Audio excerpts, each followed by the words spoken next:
শিশু কিশোর কিশোরী ও নারী উন্নয়নে সচেতনতামূলক প্রচার কার্যক্রম প্রকল্পের আওতায় নির্মিত আলোচনা অনুষ্ঠান প্রজন্মের প্রত্যাশায় সবাইকে আমন্ত্রণ জানাচ্ছি আমি মৌসুমী এবং আমাদের আজকের আলোচনার বিষয় হচ্ছে শিশুর ভবিষ্যৎ নির্মাণে পরিবারের ভূমিকা। এবং আমরা সবাই জানি আজকে শিশুরাই হচ্ছে আগামী দিনের ভবিষ্যৎ এবং তাদের মাঝেই কিন্তু লুকিয়ে আছে আমরা আসলে জাতি হিসেবে বিশ্বের দরবারে কতটা মাথা উঁচু করে দাঁড়িয়ে থাকব।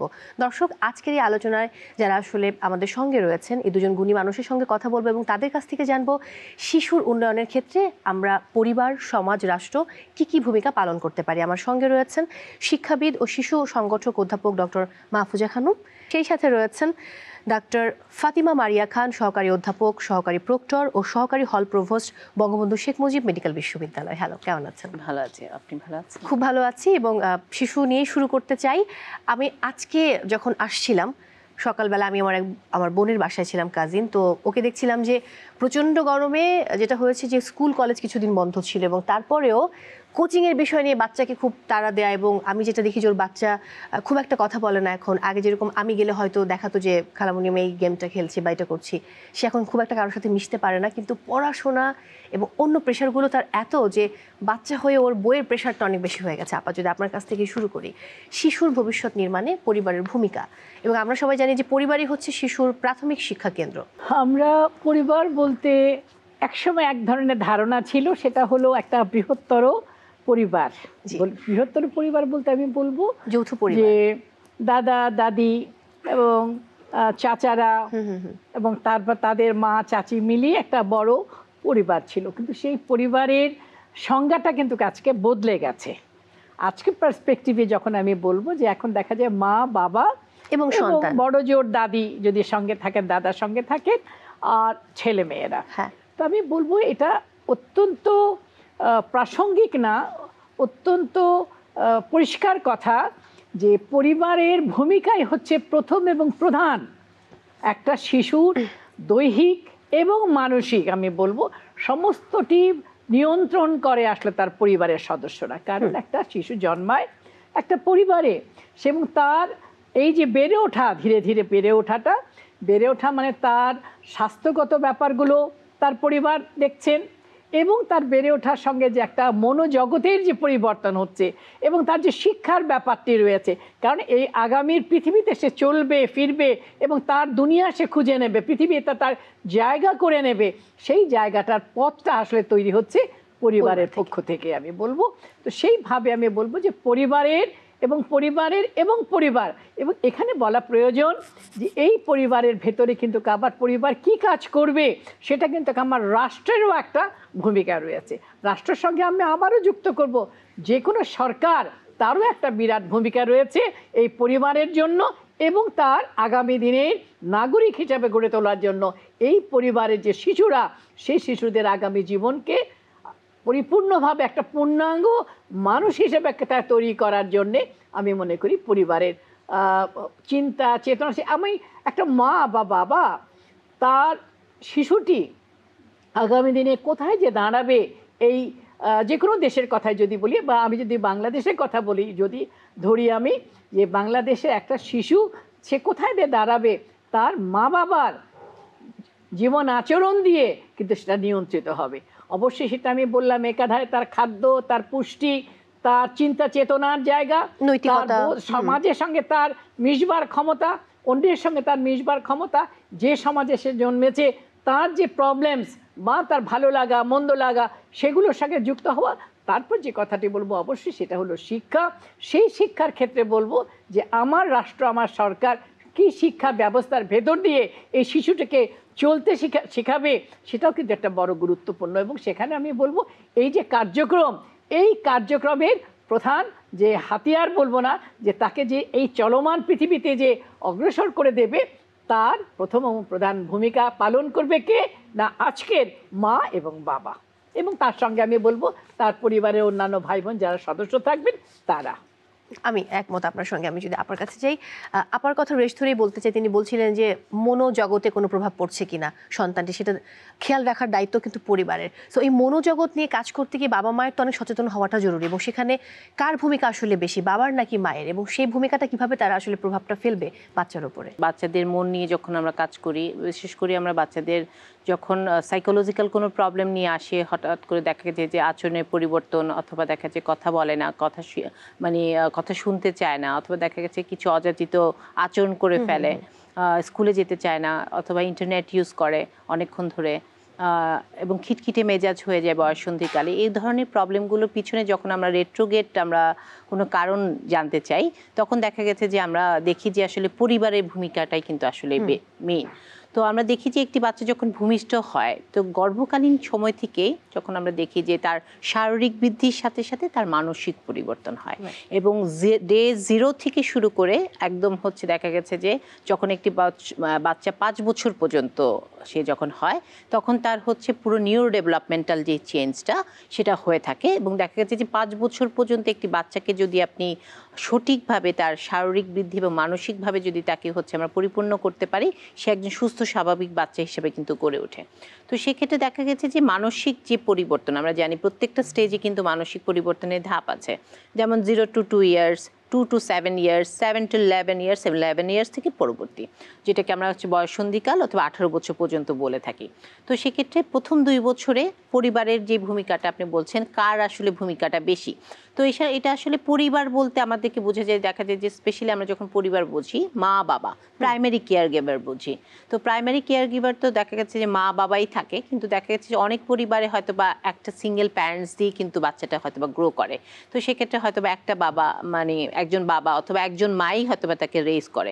অনেক সময় দেখা যায় যে একটা চাইল্ডের কিন্তু দেখা গেছে যে মা বাবা কেউই নাই, হয়তো বা তার প্রাইমারি কেয়ার গিভার তার হয়তো গ্র্যান্ড প্যারেন্টস, মা, তার নানি অথবা নানা, অথবা দেখা যাচ্ছে দাদি অথবা দাদা। তো হোয়াট এভার যেটা, সে তার পরিবারের যে ইমিডিয়েট সারাউন্ডিংস, সেটাই হচ্ছে আলটিমেটলি তার মানসিক পরিবর্তন হয়। এবং দেখা যায় পজিটিভ প্যারেন্টিং, এটা আমরা আমাদের মনোরোগ বিদ্যা বিভাগে বলি যে positive parenting is very much important, যেটা হচ্ছে 1 থেকে 2 বছরের বাচ্চাদের ভিতরে আমরা দেখা গেছে যে নিউরো ডেভেলপমেন্টাল ডিসঅর্ডার, যেগুলো অটিজম, এডিএইচডি, ইন্টেলেকচুয়াল ডিসেবিলিটি, যেটা বুদ্ধি প্রতিবন্ধী বাচ্চা যেগুলোকে বলি, তখন এই 2 বছরের মধ্যে কিন্তু আমরা পাই। 1 থেকে 2 বছরের বাচ্চা আমরা যে পেশেন্টগুলো নর্মালি এখন খুব বেশি পাই, দেরিতে কথা বলা, কিন্তু তারা আসলে কথাটা শিখবে কোথা থেকে? মিশছে না তো কারোর হ্যাঁ, সাথে। মিশছে না তো। বাবা হয়তো বা কাজে চলে যাচ্ছে, মা কাজে চলে যাচ্ছে, হয়তো বা সে ডে কেয়ারে বড় হচ্ছে, অথবা দেখছি ঘরের মধ্যেই হয়তো বা একজন কাজের লোকের কাছে রেজড হচ্ছে। তো সেক্ষেত্রে এই 2 বছরের বয়সে তার হচ্ছে দেখা যাচ্ছে তার কথা বলা যে নিউরো ডেভেলপমেন্টটা দেখা যাচ্ছে অনেকটুকু হল্ট হয়ে যায়। সে দেখা যায় যে বাবলিং করাটা কমায় দেয় প্রথম 6 মাসে। এরপর 2 থেকে 7 ইয়ার্সে যেটা হচ্ছে আমাদেরকে বলি যে টিনেজে, মানে যেটাকে বলা হয় যে দুরন্তপনার এজ, মানে before teenage age, pre teenage age. তো এই এজটাকে বলা হয় যে হচ্ছে শিশু কৈশোরের যে দুরন্তপনা, এই টাইমটাতে দেখা গেছে যে একটা বাচ্চা অনেক দুষ্টামি করে, অনেক বাচ্চা অতিরিক্ত দুষ্টামি করে, অনেক বাচ্চা দেখা গেছে প্রবলেমটা হয় যে সে কারোর সাথে মিশতে পারছে না। আমাদের যে সোশ্যালাইজেশনের প্রবলেমের জন্য দেখা যাচ্ছে যে এক্সটেন্ডেড ফ্যামিলি, যেমন আগে দেখা গেছে যে তার এক্সটেন্ডেড ফ্যামিলি অনেকে নানা ছিল, তারপর হচ্ছে চাচারা ছিল, চাচিরা ছিল, মামারা ছিল, মামিরা ছিল, তাদের কাছ থেকে অনেক কিছু দেখে কিন্তু বাচ্চারা শিখতো এবং তাদের পার্সোনালিটি ডেভেলপমেন্ট হতো। তো দেখা যাচ্ছে 2 থেকে 7 ইয়ার্সে একটা বাচ্চা দেখা যাচ্ছে সোশ্যালাইজেশন শিখে, এবং একটা বাচ্চার আস্তে আস্তে করে তার যে হচ্ছে পার্সোনালিটিটা, যেটা 18 বছরে গড়ে উঠবে, সেটাকে প্রি পার্সোনালিটি স্টেজ বলা হয়। এই সময় তার ব্যক্তিত্বটা আস্তে আস্তে গড়ে ওঠা শিখে, এটা হচ্ছে শিখে তার পরিবার থেকে। তো দেখা যাচ্ছে এই সময়টাতে যদি কোনো গ্যাপ হয়, সে যদি একা রেজড হয়, তার ভিতরে ডিপ্রেশন হওয়ার প্রবণতাটা খুব বেশি হয়। এই বাচ্চারা দেখা গেছে যে তার একাডেমিক লাইফে ডিটোরিয়েট করা শুরু করে। প্রবলেম দেখে যে এক্সাম হলে সে লিখে না, হয়তো বা সে পড়েছে কিন্তু এক্সাম হলে লিখছে না। এবং বাকি যেটা হচ্ছে 7 to 11 ইয়ার্সে, যে ক্ষেত্রে পজিটিভ প্যারেন্টিংয়ের কথা বলেছি, যে এই সময়টাতে দেখা গেছে যে তাদের ইমোশনাল প্রবলেমগুলো ডেভেলপ হয়। দেখা যাচ্ছে বন্ধু বান্ধবকে বেশি প্রায়োরিটি দিচ্ছে, ফুড পান্ডাতে অর্ডার করছে, যেটা আমি এখন বর্তমান পার্সপেক্টিভ বলছি, ইন্টারনেটের ইউজটা করছে, পর্নোগ্রাফিতে আসক্ত হয়ে যাচ্ছে, অনেকে দেখা গেছে যে ইন্টারনেট টিজিংয়ের শিকার হচ্ছে। তো এইসব ইমোশনাল প্রবলেমগুলোর জন্য পরিবারের নজরদারি খুব বেশি ইম্পর্টেন্ট। এবং আমি সেখানে বলবো যে এখানে মা বাবা কারো আলাদা না, দুজনের সমন্বয়ে কিন্তু দুজনেরই কিন্তু আসলে ভূমিকা খুব প্রয়োজন।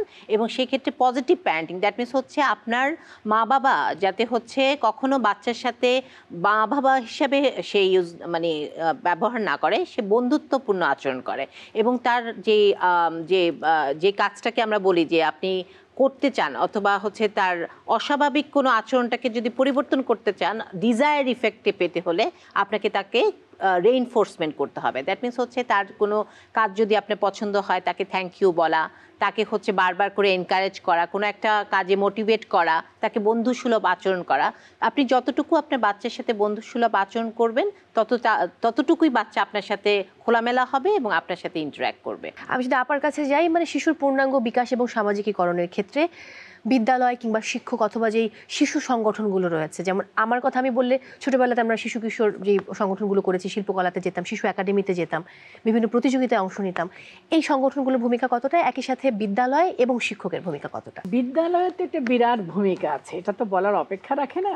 পরিবারের পরেই বিদ্যালয়ের মানে স্থান। পরিবারের পরেই বিদ্যালয়। এবং এখন যেটা হয়েছে, যে কথাটি বলা অত্যন্ত প্রয়োজন, যে আমাদের যে শিক্ষাক্রম রয়েছে, শিক্ষাক্রমের ভেতর দেখা যায় যে যে পরিমাণ পড়ার চাপ, যেটা কিন্তু আমাদের সময়, এমনকি তোমাদের সময় বোধহয় এত চাপ ছিল না, আজকে যেভাবে পড়াশোনার চাপ, আমি সেটা যদি আমাদের এই 4টা মিডিয়ামের কথা, যেটা বাংলা বলি, ইংরেজি বলি, অথবা যদি কি বলে ধর্মীয় যে শিক্ষা আয়তনের কথা বলবো, বা টেকনিক্যাল সাইডে, আমাদের তখন 4টা ব্রাঞ্চ অফ এডুকেশন চলছে এট এ টাইম।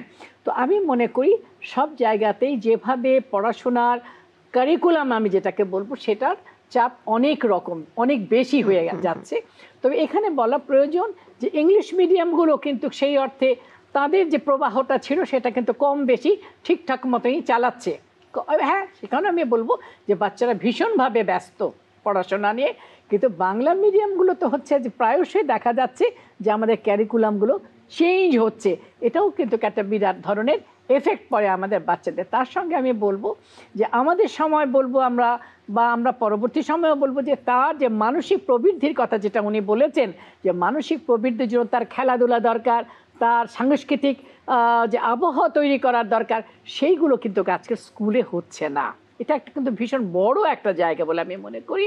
কারণ আমাদের সামনে আমরা দেখেছি কি, প্রত্যেক বছরে নানা ধরনের অনুষ্ঠান হচ্ছে, স্কুলে বিচিত্র অনুষ্ঠান হচ্ছে, বিভিন্ন রকম প্রতিযোগিতা হচ্ছে, স্পোর্টস হচ্ছে, তো এইগুলো কিন্তু বিরাট ব্যাপার ছিল। আজকে আরেকটি কথা বলা দরকার, যে আজকে একটা বাচ্চার যে লেখাপড়ার চাপ, আমি বলবো সেই চাপটি এত বেশি যে স্কুলে গেল, স্কুল থেকে আসা মাত্র দেখা গেল কোনো মতে মা তাকে খাইয়ে দিল, খাবার পরেই দেখা গেল তাকে বই পুস্তক নিয়ে আবার বাইরে যেতে হচ্ছে, তাকে অ্যাডিশনাল পড়ার জন্য কোনো শিক্ষকের কাছে যেতে হচ্ছে। তো এই যে চক্রের ভেতরে একটা বাচ্চা আছে, তার যে আরও যে তার মনোজগতের যে কতগুলো চাহিদা আছে, আনন্দের দরকার, তার খেলাধুলা দরকার, তার আনুষঙ্গিক যে কাজগুলো দরকার, একটা পূর্ণাঙ্গ মানুষ হিসাবে আগামী দিনের যে চ্যালেঞ্জগুলো আসবে, সেই চ্যালেঞ্জগুলো গ্রহণ করার জন্য যে মানসিকভাবে দৃঢ়তা তৈরি হবে, সেইটা কিন্তু আজকের বাচ্চারা করতে পারছে না বলে আমার কাছে মনে হয়। তো সেই ক্ষেত্রে আমি বলবো, মায়েরাও, আমি মাদের উদ্দেশ্যে আমি বলতে চাই, মারাও এখন চায় সাংঘাতিকভাবে আমার বাচ্চাটা গোল্ডেন 5 পাক, ফার্স্ট হতেই হবে, ওটা ফার্স্ট হতে হবে, ফার্স্ট তো বটেই, এবং গোল্ডেন 5 পেতে হবে। এবং এই যে রেস বলবো আমি, যে দৌড়, এই দৌড়ের মধ্যে বাচ্চাদের, তাদের যে একটা মন আছে, তাদের যে একটা চাহিদা আছে, তাদের যে মানসিক একটা চাহিদা আছে, সেই জায়গাগুলো কিন্তু মা বাবা দেখছে না। মূলত আমি বলবো মায়ের কথাই আমি বলতে চাই, বাবারা হয়তো সেইভাবে অতটা ইনভলভ হন না একটা বাচ্চার ব্যাপারে, মা যতটা হন। তো সেইখানে আমি বলবো যে মায়েদের ভেতর যে এই মানসিক, আমি বলবো এক ধরনের মানসিক সাইকি বলবো আমি এই কথাটাকে, যে আমার বাচ্চাকে ফার্স্ট হতেই হবে, আমার বাচ্চাকে গোল্ডেন 5 পেতেই হবে, এবং এর জন্য একটা বাচ্চার উপর আমি এভাবে যদি নির্যাতন করা হচ্ছে একটা বাচ্চাকে। তো আমি মনে করি এখান থেকে মায়েদের একটা বুঝের জায়গা আসা দরকার, যে একটা বাচ্চা শুধু লেখাপড়ায় ভালো হলেই যে আগামী বিশ্বকে সে গ্রহণ করবে এবং সেখানে সুস্থভাবে, স্বাভাবিকভাবে এবং সুন্দরভাবে একটা পূর্ণাঙ্গ মানুষ হিসাবে সমাজে তার কন্ট্রিবিউট করতে পারবে, সেটা কিন্তু নয়। এবং আমি মনে করি মায়েদেরই একটা বিরাট ভূমিকা পালন করা উচিত এই বাচ্চার মানসিকতাকে বুঝে তাকে এই সমাজের জন্য তৈরি করার জন্য। একেবারেই তাই, আমি এর সাথে সম্পূর্ণ একমত। আমি আমার নিজের পরিবারে, আমি এবং আমার ছোট ভাইয়ের কথা হিসেব করলেই এই উত্তর পেয়ে যাই, কিংবা অন্যদিকে তাকালে। আমি ট্রমা বন্ডিং নিয়ে একটু কথা বলতে চাই। খুব সম্প্রতি আমি এটা নিয়ে একটা লেখা পড়ছিলাম আপা, এবং সেখানে দেখছিলাম যে শুধু একজন নারী না, একটা শিশুও কিন্তু বাড়িতে ট্রমা বন্ডিংয়ের শিকার হয়। সো এই বিষয়টা নিয়ে যদি একটু বলতেন। আচ্ছা, ট্রমা বন্ডিংটা আসলে খুবই একটা ইম্পর্টেন্ট একটা বিষয়। এটা বেসিক্যালি হচ্ছে কোনো কারণে যদি কোনো বাচ্চা অথবা এনিওয়ান যদি হচ্ছে কোনো কারণে সাইকোলজিক্যাল অ্যাবিউজের শিকার হয়, তখন সে আসলে আলটিমেটলি যে মানুষটা তাকে ট্রমা দিচ্ছে অথবা সাইকোলজিক্যাল অ্যাবিউজ করছে, অ্যাবিউজার, তার প্রতি এক ধরনের হচ্ছে সাইকোলজিক্যাল বন্ডিংয়ের শিকার হয়ে যায়। অথবা এটাকে বলা হয়, যদি বাংলা অর্থে যদি বলি সাইকোলজিক্যাল বেসিসে, সে এই ট্রমাটার প্রতি ইউজ টু হয়ে যায়। এক্স্যাক্টলি, এটাকে বলা হচ্ছে ট্রমা বন্ডিং। দ্যাট মিনস হচ্ছে এটার প্রতি যে সে প্রতিবাদ করবে অথবা এটার থেকে বেরিয়ে আসবে, এটা শুধুমাত্র চাইল্ডদের ক্ষেত্রে না, এটা দেখা গেছে যে অনেক সময় যে লাভ বন্ডিং, অনেক সময় দেখা গেছে যে এটা নার্সিসিস্টিক পার্সোনালিটির একটা প্যাটার্ন। তো সেটা হচ্ছে যারা সেক্ষেত্রে নার্সিসিস্টিক পার্সোনালিটি ডিসঅর্ডারে ভুগবেন শুধুমাত্র আসলে প্রেমিক প্রেমিকা না, এটা এই অ্যাবিউজাররা হয়তো বা দেখা গেছে পেডোফিলিকও হতে পারে, যারা হচ্ছে বাচ্চাদেরকে অ্যাবিউজ করে থাকে সেক্সুয়ালি অথবা সাইকোলজিক্যালি, ওরাও হচ্ছে আলটিমেটলি নার্সিসিস্টিক অথবা যারা আসলে অ্যান্টি সোশ্যাল পার্সোনালিটি, যারা মানে রোগী ব্যক্তি, মানে মানসিকভাবে যারা বিকারগ্রস্ত, তারা এই প্রবলেমটা করে। তো দেখা যাচ্ছে ট্রমা বন্ডিং যখন হয় তখন একটা সাইকেল থাকে ট্রমা বন্ডিংয়ে।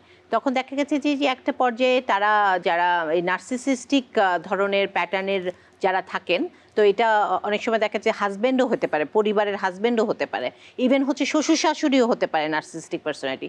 তো ইনিশিয়ালি তাদের প্যাটার্নটা থাকে একবার লাভ বম্বিং, তারপর হচ্ছে ডিভ্যালু, দেন ডিসকার্ড, দেন লাভ বম্বিং। তো সেই এই সাইকেলটার প্যাটার্নেই এই ট্রমা বন্ডিংটা ঘুরতে থাকে। লাইক হচ্ছে তারা হচ্ছে বুঝে যে একটা পর্যায়ে তাদেরকে অনেক বেশি প্রেজ করা হবে, ভালোবাসা হবে, একটা পর্যায়ে তাদেরকে আস্তে আস্তে করে এই ভালোবাসাটা কমিয়ে দেওয়া হবে, এবং একটা পর্যায়ে দেখা যাচ্ছে যে এত পরিমাণ তাকে ডিসকার্ড করা হবে অথবা একদমই তাকে সোশ্যালি করে দেওয়া হবে যে সে আলটিমেটলি ওই ভালোবাসাটা ক্রেভ করবে। তো ওই দেখা গেছে কিছুদিন পরে এরপরে দেখা যাচ্ছে তাকে কিছু সাইলেন্ট ট্রিটমেন্ট দেওয়া হয়, অথবা তাকে হয়তো বা কোনো ধরনের অ্যাবিউজের শিকার করা হয়, ফিজিক্যাল অ্যাবিউজ অথবা সেক্সুয়ালি অ্যাবিউজ করা হয়, সে আবারও তখন সেই ট্রমাটা থেকে বেরিয়ে যেতে পারে না। তো এটা হচ্ছে আমরা বলি সাইকোলজিক্যালি ট্রমা বন্ডিং। তো যে ক্ষেত্রেই হচ্ছে বাচ্চারা স্পেশালি ট্রমা বন্ডিং এর শিকার হয় মা বাবার কাছ থেকে। তো যাদের ক্ষেত্রে বললাম যে নার্সিসিস্টিক প্যারেন্টস থাকে, দেখা যাচ্ছে নার্সিসিস্টিক প্যারেন্ট যে কোনো একজন হতে পারে, যে দেখা যাচ্ছে যে বাচ্চাটাকে আমরা অনেক সময় খবরের কাগজে দেখি যে বাবা তার বাচ্চাকে, ছোট বাচ্চাকে মেরে হাত ভেঙে দিচ্ছে অথবা পুড়িয়ে দিচ্ছে অথবা মেরে ফেলছে। আমরা অনেক দেখছি না, মাও তো অনেক সময় দেখা গেছে পরকীয়া শিকার হয়ে দেখা গেছে যে বাচ্চাদেরকে মেরে ফেলছে, অথবা দেখা গেছে তাদেরকে বিষ খাইয়ে দিচ্ছে, অথবা তাদেরকে ফিজিক্যালি অ্যাসল্ট করছে, সেক্সুয়ালি অ্যাসল্ট করছে বিভিন্নভাবে।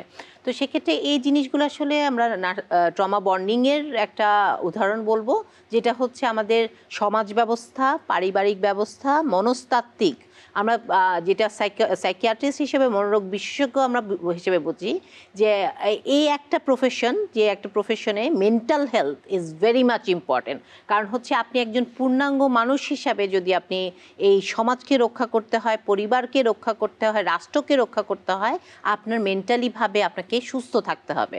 এবং আপনি যদি সুস্থ থাকতে হয়, পরিবারের কিন্তু কোনো ধরনের বিকল্প নাই। তো যদি কোনো কারো পরিবারে যদি নার্সিসিস্টিক প্যারেন্ট থাকে, তাকে অবশ্যই আইডেন্টিফাই করতে হবে। তাহলে এই বাচ্চাগুলো যারা ট্রমা হচ্ছে ফিজিক্যাল এবং ইভেন হচ্ছে নেগলেক্ট, আমরা দেখি অনেক প্যারেন্টসরা হচ্ছে বাচ্চাদেরকে নেগলেক্ট করছে, এটাও কিন্তু ওয়ান ফর্ম অফ অ্যাবিউজ।